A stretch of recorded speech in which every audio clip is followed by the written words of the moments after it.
ಪ್ರಿಯ ವಿದ್ಯಾರ್ಥಿಗಳೇ, ಇಂದು ನಾವು 9ನೇ ತರಗತಿಯ ಅಧ್ಯಾಯ 6ರ ಅಂಗಾಂಶಗಳು ಅಂತಕ್ಕಂತಹ ಪಾಠವನ್ನು ನಾವು ಇವತ್ತು ಅಧ್ಯಯನ ಮಾಡೋಣ. ಇಲ್ಲಿ ಈ ಒಂದು ಅಧ್ಯಾಯದಲ್ಲಿ ನಾವು ನೋಡಬೇಕಾಗಿರ್ತಕ್ಕಂತಹ ಮುಖ್ಯಾಂಶಗಳು ಯಾವ್ಯಾವುದು ಅಂತ ಹೇಳಿದರೆ, ಅಂಗಾಂಶ ಅಂದರೆ ಏನು, ಆನಂತರ ಅಂಗಾಂಶಗಳನ್ನು ನಾವು ಸಸ್ಯ ಅಂಗಾಂಶಗಳು ಮತ್ತು ಅವುಗಳ ವಿಧಗಳು ಮತ್ತು ಪ್ರತಿಯೊಂದು ಸಸ್ಯ ಅಂಗಾಂಶದ ಕಾರ್ಯ, ಹಾಗೂ ಪ್ರಾಣಿ ಅಂಗಾಂಶಗಳು ಯಾವ್ಯಾವು, ಅದರ ವಿಧಗಳು ಯಾವುವು ಮತ್ತು ಅವುಗಳ ಪ್ರಮುಖ ಕಾರ್ಯವೇನು ಅನ್ನೋದನ್ನು ಈ ಒಂದು ಅಧ್ಯಾಯದಲ್ಲಿ ನಾವು ನೋಡ್ತೇವೆ. ಈಗ ನಾವು ಮೊದಲನೇದಾಗಿ ಹೋಗೋಣ. ಅಂಗಾಂಶ ಇದರ ಅರ್ಥ ಏನು? ನಿಮಗೆಲ್ಲರಿಗೂ ಸಾಮಾನ್ಯವಾಗಿ ಗೊತ್ತೈತೆ. ಈ ಹಿಂದಿನ ಅಧ್ಯಾಯದಲ್ಲಿ ನೀವು ಜೀವಕೋಶಗಳ ಬಗ್ಗೆ ಅಧ್ಯಯನ ಮಾಡಿದ್ದೀವಿ. ಯಾವುದನ್ನು ನಾವು ಜೀವಕೋಶ ಅಂತ ಹೇಳಿ ಕರಿತೇವೆ? ಜೀವಕೋಶ ಅಂತ ಹೇಳಿದರೆ ಒಂದು ಜೀವಿ ರೂಪಗೊಳ್ಳಬೇಕಾದ್ರೆ ಅದು ಸಸ್ಯ ಇರ್ಬೋದು, ಪ್ರಾಣಿ ಇರ್ಬೋದು, ಅಥವಾ ಸೂಕ್ಷ್ಮಾಣು ಜೀವಿಗಳು ಇರ್ಬೋದು. ಅವುಗಳ ದೇಹ, ಇಲ್ಲಿ ನಾನು ಒಂದು ಸಸ್ಯವನ್ನು ತೋರಿಸ್ತೇನೆ. ಈ ಇದು ಕೂಡ ಸಸ್ಯ ಅಂತಕ್ಕಂಥದ್ದು ಒಂದು ಜೀವ ಇರ್ತಕ್ಕಂಥದ್ದು. ಅಥವಾ ಪ್ರಾಣಿಗಳನ್ನು ತಗೊಂಡ್ರೆ ಅಥವಾ ಮನುಷ್ಯರನ್ನು ತಗೊಂಡ್ರೆ ನಮ್ಮೆಲ್ಲರ ದೇಹ ಯಾವುದರಿಂದ ಮಾಡಲ್ಪಟ್ಟಿದೆ? ಜೀವಕೋಶಗಳಿಂದ ಮಾಡಲ್ಪಟ್ಟಿದೆ. ನಿಮಗೆಲ್ಲರಿಗೂ ಗೊತ್ತಿದೆ, ಜೀವಕೋಶ ಅನ್ನೋದು ಜೀವಿಯ ರಚನಾತ್ಮಕ ಮತ್ತು ಕಾರ್ಯಾತ್ಮಕ ಘಟಕ ಅಂತ ಹೇಳಿ ಕರೀತೇವೆ. ಜೀವಿಯ ರಚನಾತ್ಮಕ ಮತ್ತು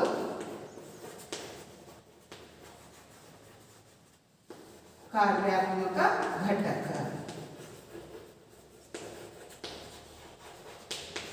ಹಾಗಾದ್ರೆ ಇಲ್ಲಿ ಜೀವಿ ರಚನೆ ಆಗೋದಕ್ಕೆ ಜೀವಕೋಶ ಬೇಕು. ಅಂತಹ ಜೀವಕೋಶಗಳು ಕಾರ್ಯವನ್ನು ಕೂಡ ನೆರವೇರಿಸ್ತವೆ. ನಿಮ್ಗೆ ಗೊತ್ತಿದೆ, ಜೀವಿ ಅಂತ ಹೇಳಬೇಕಾದ್ರೆ ಅಲ್ಲಿ ಅನೇಕ ಕಾರ್ಯಗಳು, ಉಸಿರಾಟ ಇರಬೇಕು, ಸಂತಾನೋತ್ಪತ್ತಿ ಇರಬೇಕು, ಆನಂತರ ಬೆಳವಣಿಗೆ ಇರಬೇಕು. ಈ ಎಲ್ಲ ಅಂಶಗಳನ್ನು ಹೊಂದಿದ್ರೆ ನಾವಲ್ಲಿ ಅದನ್ನು ನಾವೇನಂತ ಕರಿತೇವೆ? ಜೀವಿ ಅಂತ ಹೇಳಿ ಕರಿತೇವೆ. ಅಂತಹ ಜೀವಿ ನಿರ್ಮಾಣ ಆಗಬೇಕು ಅಂತ ಹೇಳಿದರೆ ಅವುಗಳ ದೇಹ ಯಾವುದರಿಂದ ನಿರ್ಮಾಣ ಆಗಿರುತ್ತೆ? ಜೀವಕೋಶಗಳಿಂದ ನಿರ್ಮಾಣ ಆಗಿರುತ್ತೆ. ಹಾಗಾದರೆ ಇವತ್ತು ನಾವು ನೋಡ್ತಕ್ಕಂಥದ್ದು ಅಂಗಾಂಶ. ಏನಿದು ಅಂಗಾಂಶ?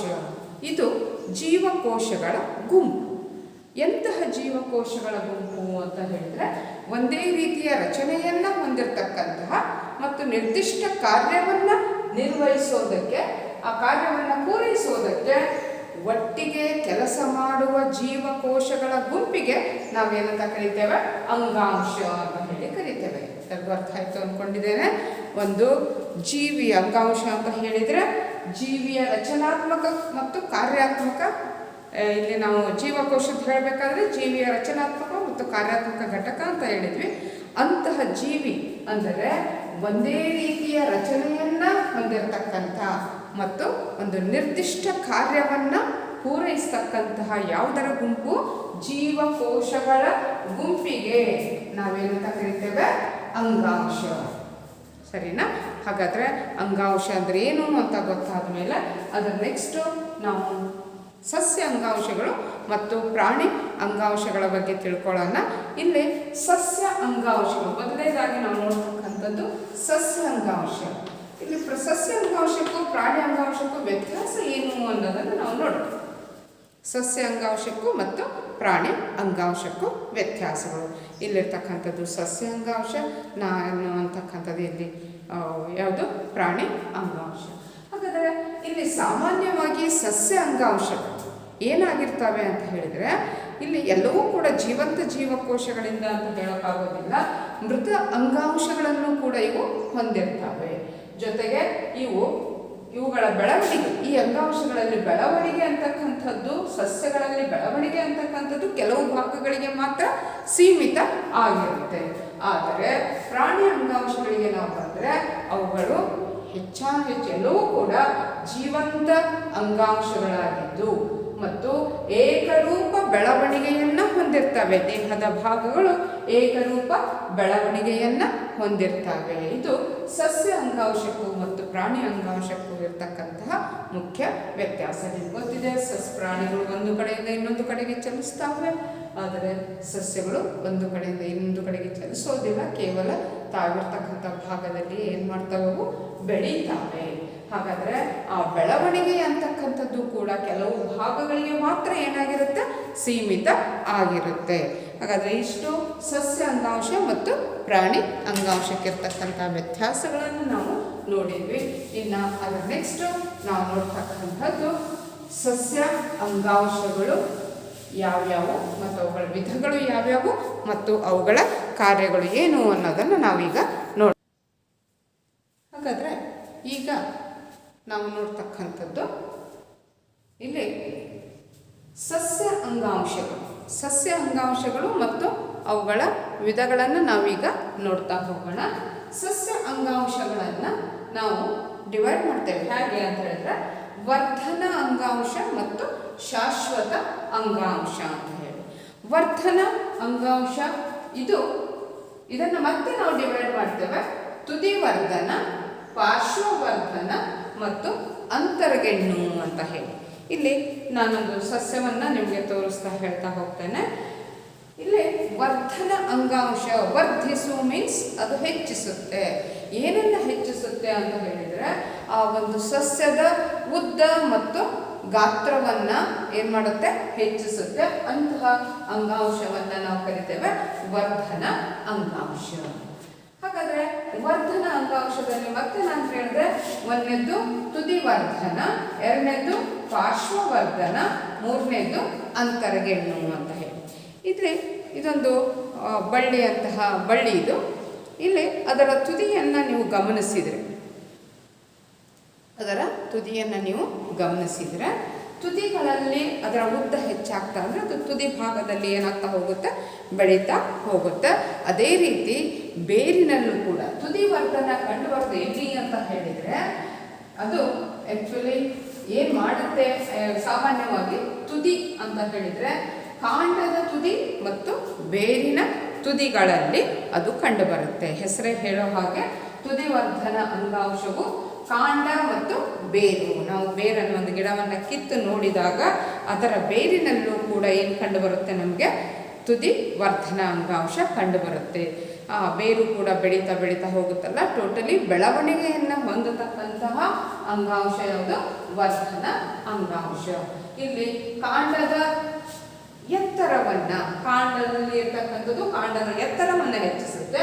ಬೇರಿನ ತುದಿಯಲ್ಲಿರ್ತಕ್ಕಂಥದ್ದು ಬೇರಿನ ಉದ್ದವನ್ನು ಏನು ಮಾಡುತ್ತೆ, ಹೆಚ್ಚಿಸುತ್ತೆ. ಹಾಗಾದರೆ ತುದಿ ವರ್ಧನ ಅಂಗಾಂಶದ ಕಾರ್ಯ ಅಂತ ಹೇಳಿದರೆ ಆ ಒಂದು ಸಸ್ಯದ ಉದ್ದವನ್ನು ಹೆಚ್ಚಿಸ್ತಕ್ಕಂತಹ ಅಂಗಾಂಶ ಯಾವುದು, ತುದಿ ವರ್ಧನ ಅಂಗಾಂಶ.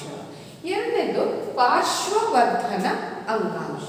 ಇದು ಏನು ಮಾಡುತ್ತೆ ಅಂತ ಹೇಳಿದರೆ ಒಂದು ಸಸ್ಯದ ಕಾಂಡದ ಗಾತ್ರವನ್ನು, ಬೇರಿನ ಗಾತ್ರವನ್ನು ಏನು ಮಾಡ್ತಾ ಹೋಗುತ್ತೆ, ಹೆಚ್ಚಿಸುತ್ತೆ. ಇದನ್ನು ನಾವು ಇಲ್ಲಿ ಚಿತ್ರದಲ್ಲಿ ಗಮನಿಸ್ಬೋದು. ಇದು ತುದಿ ವರ್ಧನ ಅಂಗಾಂಶ. ಇದು ಕಾಂಡದ ತುದಿಯಲ್ಲೂ ಕಂಡುಬರುತ್ತೆ, ಬೇರಿನ ತುದಿಯಲ್ಲೂ ಕೂಡ ಕಂಡುಬರುತ್ತೆ. ಪಾರ್ಶ್ವವರ್ಧನ ಅಂಗಾಂಶ ಅನ್ನೋದು ಕಾಂಡದ ಮತ್ತು ಬೇರಿನ ಸುತ್ತಳತೆಯನ್ನು ಹೆಚ್ಚಿಸ್ತಕ್ಕಂತಹ ಅಂಗಾಂಶವಾಗಿದೆ. ಇನ್ನು ಅಂತರಗೆಣ್ಣು ಅನ್ನೋದು ಎಲ್ಲಿ ಕಂಡುಬರುತ್ತೆ ಅಂತ ಹೇಳಿದರೆ ಎಲೆಯ ಬುಡಭಾಗದಲ್ಲಿ ಕಂಡುಬರ್ತಕ್ಕಂಥದ್ದು. ಇಲ್ಲಿ ಚಿತ್ರವನ್ನು ಗಮನಿಸ್ಬೋದು. ಅದು ಅಂತರಗೆಣ್ಣು ಅಥವಾ ಎಲೆಗಳ ಬುಡಭಾಗದಲ್ಲಿ ಕಂಡುಬರ್ತಕ್ಕಂಥ ಅಂಗಾಂಶ ಯಾವುದು, ಅಂತರಗೆಣ್ಣು. ಹಾಗಾದರೆ ನೀವಿಲ್ಲಿ ತುದಿ ವರ್ಧನ ಅಂಗಾಂಶ, ಆ್ಯಕ್ಚುಲಿ ಇಲ್ಲಿ ವರ್ಧನ ಅಂಗಾಂಶದ ಇನ್ನೂ ಗುಣಗಳನ್ನು ಹೇಳೋದಾದರೆ, ವರ್ಧನ ಅಂಗಾಂಶ ಅನ್ನೋದು ಹೆಚ್ಚು ಕ್ರಿಯಾಶೀಲವಾಗಿರ್ತಕ್ಕಂಥದ್ದು ಮತ್ತು ಸಾಂದ್ರವಾಗಿರ್ತಕ್ಕಂಥದ್ದು, ಅಂದರೆ ದಪ್ಪನಾಗಿರ್ತಕ್ಕಂಥ ರಸವನ್ನು ಹೊಂದಿರತಕ್ಕಂಥದ್ದು. ಕೋಶ ದ್ರವ್ಯ ಏನಾಗಿದೆ, ಸಾಂದ್ರವಾಗಿದೆ. ತೆಳುವಾದ ಕೋಶ ಭಿತ್ತಿಯನ್ನು ಹೊಂದಿರುತ್ತೆ. ದೊಡ್ಡದಾದ ನ್ಯೂಕ್ಲಿಯಸ್ ಅನ್ನು ಹೊಂದಿರುತ್ತೆ ಮತ್ತು ಅವುಗಳಲ್ಲಿ ರಸದಾನಿ ಇರೋದಿಲ್ಲ. ಯಾವುದರಲ್ಲಿ, ವರ್ಧನ ಅಂಗಾಂಶದಲ್ಲಿ. ವರ್ಧನ ಅಂಗಾಂಶದ ಮುಖ್ಯ ಗುಣಲಕ್ಷಣಗಳು ಕೇಳಿಸ್ಕೊಂಡ್ರೆ, ಇದು ಹೆಚ್ಚು ಕ್ರಿಯಾಶೀಲ ಮತ್ತು ಕೋಶ ದ್ರವ್ಯ ಏನಾಗಿದೆ, ಅದರಲ್ಲಿ ಸಾಂದ್ರ ಅಂದರೆ ದಪ್ಪವಾಗಿದೆ. ನೆಕ್ಸ್ಟು ಕೋಶ ಭಿತ್ತಿ ತೆಳುವಾಗಿದೆ ಮತ್ತು ದೊಡ್ಡದಾದ ನ್ಯೂಕ್ಲಿಯಸ್ ಅನ್ನು ಹೊಂದಿದೆ, ಅವುಗಳಲ್ಲಿ ರಸದಾನಿ ಇಲ್ಲ. ಇನ್ನು ವರ್ಧನ ಅಂಗಾಂಶದ ವಿಧಗಳನ್ನು ಹೇಳಿದೆ. ತುದಿ ವರ್ಧನ, ಪಾರ್ಶ್ವವರ್ಧನ, ಅಂತರ್ಗೆಣ್ಣು ಅಂಗಾಂಶ. ಹಾಗಾದರೆ ಇದಿಷ್ಟು ವರ್ಧನ ಅಂಗಾಂಶಕ್ಕೆ ಸಂಬಂಧಪಟ್ಟ ಹಾಗೆ. ಇನ್ನು ಅದರ ನೆಕ್ಸ್ಟು ನಾವು ನೋಡ್ತಕ್ಕಂಥದ್ದು ಶಾಶ್ವತ ಅಂಗಾಂಶ. ಇಲ್ಲಿ ಸಸ್ಯ ಅಂಗಾಂಶ ಒಂದನೇದು ವರ್ಧನ, ಎರಡನೇದು ಶಾಶ್ವತ. ಶಾಶ್ವತ ಅಂಗಾಂಶ ಹೆಸರು ಹೇಳುತ್ತೆ. ಶಾಶ್ವತ ಅಂತ ಹೇಳಿದರೆ ಅದು ಆ ಸಸ್ಯ ಹುಟ್ಟಿನಿಂದ ಹಿಡಿದು ಕೊನೆಯವರೆಗೂ ಇರ್ತಕ್ಕಂಥದ್ದೇ ಅದು ಶಾಶ್ವತ ಅಂಗಾಂಶ. ಇದು ವರ್ಧನ ಅನ್ನೋದು ಬೆಳವಣಿಗೆ ಆಗತಕ್ಕಂತಹ ಇದರಲ್ಲಿ. ಇನ್ನು ಶಾಶ್ವತ ಅಂಗಾಂಶ ಅದನ್ನು ನಾವು ಮತ್ತೆ ಡಿವೈಡ್ ಮಾಡ್ತೇವೆ, ಸರಳ ಶಾಶ್ವತ ಮತ್ತು ಸಂಕೀರ್ಣ ಶಾಶ್ವತ ಅಂಗಾಂಶ ಅಂತ ಹೇಳಿ. ಇಲ್ಲಿ ಸರಳ ಶಾಶ್ವತ ಅಂಗಾಂಶಗಳನ್ನು ಮತ್ತೆ ನಾವು ಡಿವೈಡ್ ಮಾಡ್ತೇವೆ. ಪೇರೆಂಖೈಮ ಮತ್ತು ಅದರ ವಿಧಗಳು ಪೇರೆಂಖೈಮ, ಕೋಲಂಖೈಮ ಮತ್ತು ಸ್ಕ್ಲೀರಂಖೈಮ. ಇನ್ನು ಸಂಕೀರ್ಣ ಶಾಶ್ವತ ಅಂಗಾಂಶಗಳನ್ನು ನಾವು ಇಲ್ಲಿ ನಾವು ಮೊದಲನೇದಾಗಿ ಪೇರೆಂಖೈಮ, ಕೋಲಂಖೈಮ ಮತ್ತು ಸ್ಕ್ಲೀರಂಖೈಮ ಈ ಅಂಗಾಂಶಗಳ ರಚನೆ ಮತ್ತು ಕಾರ್ಯಗಳನ್ನು ಇಲ್ಲಿ ವರ್ಧನ ಅಂಗಾಂಶ ಏನಿದೆ ಅಲ್ಲ, ವರ್ಧನ ಅಂಗಾಂಶಕ್ಕೆ ನೀವು ವರ್ಧನ ಅಂಗಾಂಶದ ಬಗ್ಗೆ ತಿಳಿಯೋದಕ್ಕೆ ಒಂದು ಚಟುವಟಿಕೆ, ಏನು ಚಟುವಟಿಕೆ ಮಾಡಬೇಕು ಅಂತ ಹೇಳಿದ್ರೆ, 2 ಈರುಳ್ಳಿಗಳನ್ನು ಅಂದರೆ ಉಳ್ಳಾಗಡ್ಡಿ ಅಂತ ಏನು ಹೇಳ್ತೇವಲ್ಲ, 2 ಈರುಳ್ಳಿಗಳನ್ನು ತೊಗೊಂಡ್ಬಿಟ್ಟು ಅವುಗಳನ್ನು 2 ಗ್ಲಾಸ್ ತೊಗೊಂಡು ಆ ಗ್ಲಾಸ್ನಲ್ಲಿ ನೀರು ತುಂಬಿ ಆ ನೀರುಳ್ಳಿಯ ತುದಿ ಭಾಗ ಇರುತ್ತೆ ನೋಡ್ರಿ, ಕೆಳಗಡೆ ಬೇರಿನಂಥ ರಚನೆ, ಅದನ್ನು ನಾವು ಆ ನೀರಿನಲ್ಲಿ ಏನು ಮಾಡಬೇಕು, ಮುಳುಗಿಸಿ ಇಡಬೇಕು. ಗ್ಲಾಸ್ಗಳು ತಗೊಳ್ಳೋದು, ಗ್ಲಾಸ್ ಒಳಗೆ ನೀರು ತುಂಬೋದು, ಅದ್ರ ಒಳಗಡೆಗೆ ನಾವು ಏನನ್ನ ಈರುಳ್ಳಿ ಸಣ್ಣ ಬೇರಿರ್ತಕ್ಕಂಥ ಈರುಳ್ಳಿಗಳನ್ನು ಹಾಕಿಡೋದು. ಆ 2 ಈರುಳ್ಳಿಗಳನ್ನು ಹಾಕಿಟ್ಟು ಮೊದಲಿಗೆ ನಾವು ಅದರ ಬೇರಿನ ಉದ್ದವನ್ನು ಬೇಕಾದರೆ ಗಮನಿಸ್ಕೋಬೋದು, ಅಥವಾ ನಂತರದಲ್ಲಾದ್ರೂ ಏನು ಮಾಡ್ಬೋದು, ಅಳತೆ ಮಾಡ್ಕೊಳ್ಬೋದು. ನೀವು ಸುಮಾರು ಒಂದು 5-6 ದಿನ ಇಟ್ಟಾಗ ನಿಮಗೆ ಗೊತ್ತಾಗುತ್ತೆ. ಏನಂತ ಹೇಳಿದರೆ, ಇಲ್ಲಿ ಈರುಳ್ಳಿಯ ಬೇರಿನ ಗಾತ್ರ ಏನಾಗ್ತಾ ಹೋಗಿರುತ್ತೆ, ಹೆಚ್ಚಾಗ್ತಾ ಹೋಗಿರುತ್ತೆ. ಬೇಕಾದ್ರೆ ನೀವು ಅದನ್ನು ಅಳತೆ ಮಾಡಿ ಬರೆದಿಟ್ಕೊಳ್ಬೋದು. ಅದು ನೆಕ್ಸ್ಟ್ ಏನು ಮಾಡಿರಿ ಅಂತ ಹೇಳಿದರೆ, 2 ನೀವು ಜಾರ್ಗಳನ್ನು ತೊಗೊಂಡಿರ್ತೀರಿ, ಅದರಲ್ಲಿ 2ರಲ್ಲೂ ಕೂಡ ನೀರು ತುಂಬಿರ್ತೀರಿ, 2ರಲ್ಲೂ ಕೂಡ ಈರುಳ್ಳಿಯನ್ನು ಹಾಕಿರ್ತೀರಿ. ಅಷ್ಟೇ, ಇದನ್ನು ಬೇರನ್ನು ಹೊಂದಿರ್ತಕ್ಕಂಥದ್ದು. ನೆಕ್ಸ್ಟು ಬೇರು ಹೆಚ್ಚಾಗಿ ಸಾಮಾನ್ಯವಾಗಿ 2 ಅಷ್ಟೇ ಬೆಳೆದಿರುತ್ತೆ. 2 ಬೀಕನಲ್ಲಿ ಇಟ್ಟಿರ್ತಕ್ಕಂತಹ ಈರುಳ್ಳಿಯ ಬೇರನ್ನು ಏನು ಮಾಡಿಬಿಟ್ರೆ ತೆಗೆದು ಹಾಕ್ಬಿಟ್ರೆ, ತುದಿಯಲ್ಲಿರ್ತಕ್ಕಂಥ ಇದನ್ನು ತೆಗೆದು ಹಾಕಿಬಿಟ್ರೆ, ತೆಗೆದು ಹಾಕಿ ಮತ್ತೊಂದು ಸ್ವಲ್ಪ ದಿವಸ ಬಿಟ್ಟು ನೋಡ್ರಿ, ಆ್ಯಕ್ಚುಲಿ ಏನಾಗಿರುತ್ತೆ ಅಂದರೆ, ತುದಿಯಲ್ಲಿರ್ತಕ್ಕಂತಹ ಬೇರಿನ ಉದ್ದ ಹೆಚ್ಚಾಗಿರುತ್ತೆ, ಬಿ ತುದಿಯಲ್ಲಿ ಇರ್ತಕ್ಕಂಥದ್ದು ಬೆಳವಣಿಗೆ ನಿಂತು ಹೋಗಿರುತ್ತೆ. ಯಾಕೆ ನಿಂತು ಹೋಗಿರುತ್ತೆ ಅಂತ ಹೇಳಿದರೆ, ನಾನು ಹೇಳಿದೆ ತುದಿ ವರ್ಧನ ಅಂಗಾಂಶ ಅನ್ನೋದು ಆ ಬೇರಿನ ತುದಿಗಳಲ್ಲೇ ಇರುತ್ತೆ.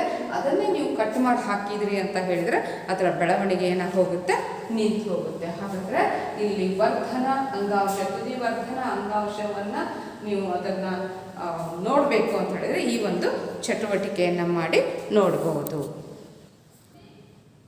ಇಲ್ಲಿ ನಾವು ವಿಭೇದೀಕರಣ ಅಂತಕ್ಕಂಥ ಒಂದು ಅಂಶವನ್ನು ನೋಡ್ತೇವೆ. ವಿಭೇದೀಕರಣ ಅಂದರೆ ಏನು ಅಂತ ಹೇಳಿದರೆ, ವರ್ಧನ ಅಂಗಾಂಶ ಅಂದರೆ ಬೆಳವಣಿಗೆಯನ್ನು ಹೊಂದತಕ್ಕಂಥ ಅಂಗಾಂಶಗಳು ಯಾವಾಗ ಕೋಶ ವಿಭಜನೆಯ ಸಾಮರ್ಥ್ಯವನ್ನು ಕಳ್ಕೊಳ್ತಾವೋ ಆವಾಗ ಅವು ಶಾಶ್ವತ ಅಂಗಾಂಶಗಳಾಗಿ ಮಾರ್ಪಾಡು ಆಗ್ತವೆ.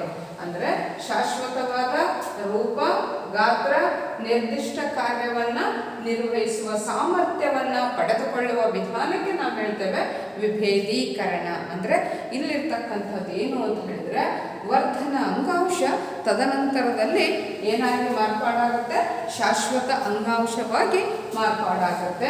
ಈ ಒಂದು ಪ್ರಕ್ರಿಯೆಗೆ ನಾವು ವಿಭೇದೀಕರಣ ಅಂದರೆ ವರ್ಧನ ಅಂಗಾಂಶ ಕೋಶ ವಿಭಜನೆಯ ಸಾಮರ್ಥ್ಯವನ್ನು ಕಳೆದುಕೊಂಡು ಶಾಶ್ವತವಾದ ರೂಪ, ಗಾತ್ರ ಮತ್ತು ನಿರ್ದಿಷ್ಟ ಕಾರ್ಯವನ್ನು ನಿರ್ವಹಿಸುವ ಸಾಮರ್ಥ್ಯವನ್ನು ಪಡ್ಕೊಳ್ಳುತ್ತೆ.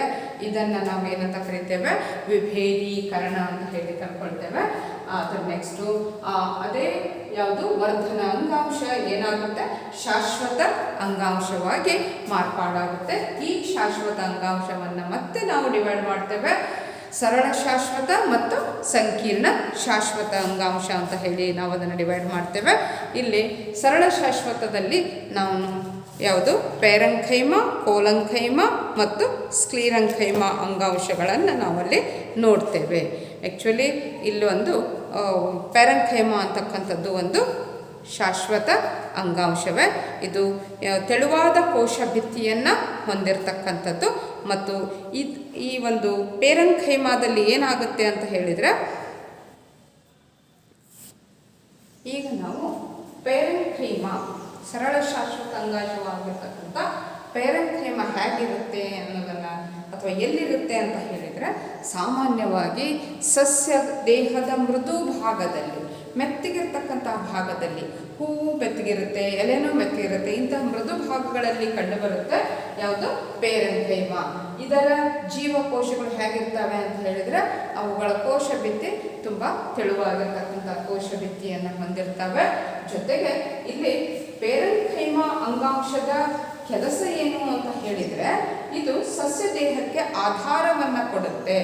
ಕೆಲವೊಂದು ಪೇರಂಖೈಮಾದಲ್ಲಿ ಪತ್ರಹರಿತನ್ನು ಹೊಂದಿರ್ತವೆ. ಅಂತಹ ಪತ್ರಹರಿತನ್ನು ಹೊಂದಿರತಕ್ಕಂಥ ಪೇರಂಖೈಮವನ್ನು ನಾವು ಕ್ಲೋರಂಖೈಮ ಅಂತ ಕರಿತೇವೆ. ಯಾವ ಪೇರಂಖೈಮ ಜೀವಕೋಶಗಳಲ್ಲಿ ಪ್ಲಾಸ್ಟಿಡ್ಗಳು ಕಂಡುಬರ್ತಾವೋ, ಪತ್ರಹರಿತ ಕಂಡುಬರುತ್ತೋ ಅಂತಹ ಪೇರಂಖೈಮವನ್ನು ನಾವು ಕರಿತೇವೆ ಕ್ಲೋರಂಖೈಮ ಅಂತ ಹೇಳಿ. ಇದು ದ್ಯುತಿ ಸಂಶ್ಲೇಷಣೆಗೆ ಏನು ಮಾಡುತ್ತೆ, ಸಹಾಯವನ್ನು ಮಾಡುತ್ತೆ. ಇನ್ನು ಜಲಸಸ್ಯಗಳಲ್ಲಿ ಅಂದರೆ ನೀರಿನಲ್ಲಿ ಬೆಳೆಯತಕ್ಕಂಥ ಸಸ್ಯಗಳಲ್ಲಿ ಈ ಪೇರಂಖೈಮ ಏನು ಗಾಳಿಯನ್ನು ತುಂಬಿಕೊಂಡಿದ್ರೆ, ಅಂದರೆ ಪೇರಂಖೈಮ ಜೀವಕೋಶದ ಅವಕಾಶದಲ್ಲಿ ಗಾಳಿ ತುಂಬಿಕೊಂಡಿದ್ದು ಆ ಎಲೆಗಳು ತೇಲೋದಕ್ಕೆ ಅದು ಸಹಾಯವನ್ನು ಮಾಡುತ್ತೆ. ಅಂತಹ ಜಲಸಸ್ಯಗಳಲ್ಲಿರ್ತಕ್ಕಂಥ ಪೇರಂಖೈಮವನ್ನು ನಾವು ಅಥವಾ ಗಾಳಿ ಗೂಡುಗಳನ್ನು ಹೊಂದಿರತಕ್ಕಂಥ ಪೇರಂಖೈಮವನ್ನು ಏರಂಖೈಮ ಅಂತ ಕರಿತೇವೆ. ನಿಮಗೆ ಇವೆರಡು ಇದರ ಬಗ್ಗೆ ಸ್ವಲ್ಪ ಗೊತ್ತಿರಲಿ. ಕ್ಲೋರಂಖೈಮ ಅಂತ ಹೇಳಿದರೆ ಪೇರಂಖೈಮಾದ ಜೀವಕೋಶಗಳಲ್ಲಿ ಪ್ಲಾಸ್ಟಿಡ್ಗಳು ಅಥವಾ ಪತ್ರಹರಿತಿರೋದು. ಇನ್ನು ಜಲಸಸ್ಯಗಳ ಎಲೆಗಳಲ್ಲಿ ಗಾಳಿ ಗೂಡುಗಳು ಏನಿರುತ್ತೋ ಅಥವಾ ಗಾಳಿ ತುಂಬಿಕೊಂಡಿರುತ್ತೋ ಅದಕ್ಕೆ ನಾವೇನಂತ ಕರಿತೇವೆ, ಏರಂಖೈಮ ಅಂತ ಹೇಳಿ ಕರಿತೇವೆ. ಹಾಗಾದರೆ ಟೋಟಲಿ ಪೇರಂಖೈಮ ಸಾಮಾನ್ಯವಾಗಿ ಎಲ್ಲಿ ಕಂಡುಬರುತ್ತೆ ಅಂತ ಹೇಳಿದರೆ, ಸಸ್ಯದ ಮೃದು ಭಾಗಗಳಲ್ಲಿ ಇದು ಕಂಡುಬರುತ್ತೆ. ಇನ್ನು ಇದರ ಕೆಲಸ ಏನು, ಕಾರ್ಯ ಏನು ಅಂತ ಹೇಳಿದ್ರೆ, ಇದು ಸಸ್ಯ ದೇಹಕ್ಕೆ ಆಧಾರವನ್ನು ಕೊಡುತ್ತೆ, ದ್ಯುತಿ ಸಂಶ್ಲೇಷಣೆಗೆ ಸಹಾಯ ಮಾಡುತ್ತೆ, ಆಹಾರ ಮತ್ತು ನೀರನ್ನು ಸಂಗ್ರಹಿಸಿ ಇಡೋದಕ್ಕೆ ಏನು ಮಾಡುತ್ತೆ, ಇದು ಸಹಾಯವನ್ನು ಮಾಡುತ್ತೆ. ಇದರ ಜೀವಕೋಶಗಳು ತೆಳುವಾದ ಕೋಶ ಭಿತ್ತಿಯನ್ನು ಹೊಂದಿರ್ತವೆ. ಇನ್ನು ಎರಡನೇದು ಸರಳ ಶಾಶ್ವತ ಅಂಗಾಂಶ ಅಂತ ಹೇಳಿದರೆ ಕೋಲಂಖೈಮ. ಇದು ಕೂಡ ಸಸ್ಯ ದೇಹಕ್ಕೆ ಆಧಾರವನ್ನು ಕೊಡುತ್ತೆ. ಇಲ್ಲಿ ನೀವು ನೋಡ್ಬೋದು, ಇದೊಂದು ಎಲೆ ತೊಟ್ಟನ್ನು ಗಮನಿಸ್ಬೋದು. ಇಲ್ಲಿ ತೊಟ್ಟಿನ ಅಂದರೆ ಇಲ್ಲಿ ಕಾಂಡಗಳ ಬಾಗುವಿಕೆಗೆ, ಅಂದರೆ ಎಲೆ ಮುರಿಯೋದ ಹಾಗೆ ಆ ಕಾಂಡಗಳ ಬಾಗುವಿಕೆಗೆ ಸಹಾಯ ಮಾಡ್ತಕ್ಕಂಥದ್ದು ಯಾವುದು ಅಂತ ಹೇಳಿದರೆ ಕೋಲಂಖೈಮ ಅಂಗಾಂಶ. ಇದು ಕೂಡ ಸಸ್ಯ ದೇಹಕ್ಕೆ ಆಧಾರವನ್ನು ಕೊಡುತ್ತೆ. ಇವುಗಳ ಜೀವಕೋಶಗಳು ಕೂಡ ಏನಾಗಿರ್ತವೆ ಅಂತ ಹೇಳಿದರೆ ಉದ್ದವಾಗಿದ್ದು ಪರಸ್ಪರ ಸೇರುವ ಮೂಲೆಗಳಲ್ಲಿ, ಅಂದರೆ ಆ ಜೀವಕೋಶಗಳು ಸೇರುವ ಮೂಲೆಗಳಲ್ಲಿ ಏನಾಗಿರ್ತವೆ, ದಪ್ಪನಾದ ಭಿತ್ತಿಯನ್ನು ಹೊಂದಿರ್ತವೆ ಅಥವಾ ದಪ್ಪವಾಗಿರ್ತವೆ. ಅವುಗಳ ಅಂತರ್ಕೋಶೀಯ ಅವಕಾಶನೂ ಕೂಡ ಏನಿರುತ್ತೆ, ಕಡಿಮೆ ಇರುತ್ತೆ. ಹಾಗಾದರೆ ಇಲ್ಲಿ ಕೋಲಂಖೈಮನು ಕೂಡ ಸಸ್ಯ ದೇಹಕ್ಕೆ ಆಧಾರವನ್ನು ಕೊಡ್ತಕ್ಕಂಥದ್ದು. ಇನ್ನೊಂದು ವಿಧದ ಸರಳ ಶಾಶ್ವತ ಅಂಗಾಂಶ ಅಂತ ಹೇಳಿದರೆ ಸ್ಕ್ಲೀರಂಖೈಮ. ಇದು ಸಸ್ಯ ದೇಹಕ್ಕೆ ದೃಢತೆಯನ್ನು, ಸ್ಟಿಫ್ನೆಸ್ಸು, ಈ ಒಂದು ಸಸ್ಯದ ಕಾಂಡ ದಪ್ಪನಾಗಿ ಗಟ್ಟಿಯಾಗಿ ಇದೆ ಅಂತ ಹೇಳಿದರೆ ಅದಕ್ಕೆ ಕಾರಣ ಯಾವುದು,